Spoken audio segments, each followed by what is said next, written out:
We provide you the platform to turn your dreams into reality. Give wings to your aspirations with KR Mangalam University.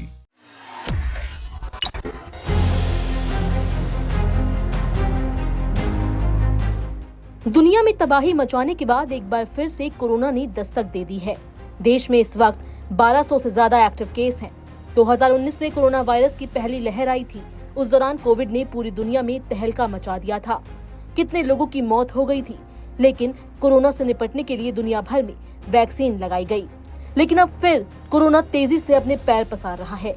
ऐसे में अब लोगों के मन में एक सवाल उठ रहा है कि कोविड से बचने के लिए जो वैक्सीन लगवाई गई थी वो अभी भी कारगर है या नहीं।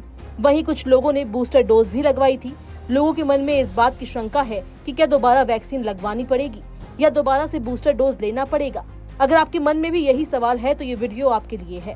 बता दें कि कोविड-19 का सबसे ज्यादा खतरा उन्हें होता है जिनकी इम्यूनिटी वीक होती है। वैक्सीनेशन या बूस्टर डोज की बात करें तो इस विषय में हमने सीके बिरला हॉस्पिटल दिल्ली के डायरेक्टर और पल्मोनोलॉजिस्ट डॉक्टर विकास मित्तल से खास बातचीत की। उन्होंने बताया कि कोविड-19 के केस लगातार बढ़ रहे हैं।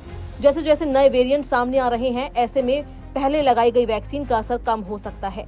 उस दौरान लोगों के लिए ये एक सुरक्षा कवच की तरह काम कर रहा था। इससे लोगों की इम्यूनिटी स्ट्रांग हुई थी। उन्होंने बताया कि इस बार जो नए वेरिएंट्स आए हैं उसमें बदलाव है। इस वेरिएंट के लक्षण कुछ खास तो नहीं है, लेकिन ये पहले की वैक्सीन से स्ट्रांग हुई इम्यूनिटी को कमजोर कर सकते हैं। कहा कि ऐसे परिस्थिति में हमारा मानना है कि नए वेरिएंट्स को ध्यान में रखते हुए अपडेटेड बूस्टर डोज को जरूर लगवाना चाहिए, क्योंकि भारत जैसे देश में आधे से ज्यादा जनसंख्या गंभीर बीमारियों से जूझ रही है। इसके अलावा डॉक्टर ने कहा कि अगर आप बूस्टर डोज दोबारा लेते हैं तो इम्यून सिस्टम को मजबूती मिलेगी। जब आपकी इम्यूनिटी स्ट्रांग होगी तो आप आसानी से कोरोना को हरा सकते हैं। नई वैक्सीन अभी आए नए वेरिएंट को ध्यान में रखकर तैयार की गई है। ऐसे में इसका असर पहले से ज्यादा अच्छा होगा।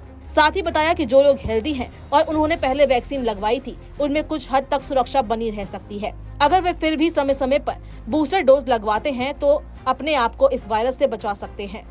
डॉक्टर मित्तल ने कहा कि अगर आपको कोई भी लक्षण महसूस हो या फिर इन्फेक्शन हो तो आपको डॉक्टर के पास जाना चाहिए।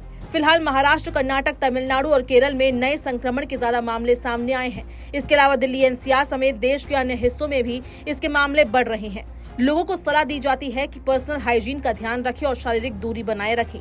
साबुन और पानी से बार बार हाथ को धोएं या अल्कोहल बेस्ड हैंड सैनिटाइजर का इस्तेमाल करें। छींकते और खांसते समय अपनी नाक और मुंह को रुमाल, टिश्यू या कोहनी से ढकें। इस्तेमाल किए गए टिश्यू को इस्तेमाल के तुरंत बाद ही बंद डिब्बे में फेंक दें। बातचीत के दौरान लोगों से सही दूरी बनाए रखें, खासकर उन लोगों से जिनमें फ्लू जैसे लक्षण नजर आ रहे हों। अगर आप बीमार महसूस कर रहे हैं और बुखार, सांस लेने में कठिनाई और खांसी जैसे लक्षण नजर आ रहे हैं तो लोगों से दूर रहें और डॉक्टर से संपर्क करें।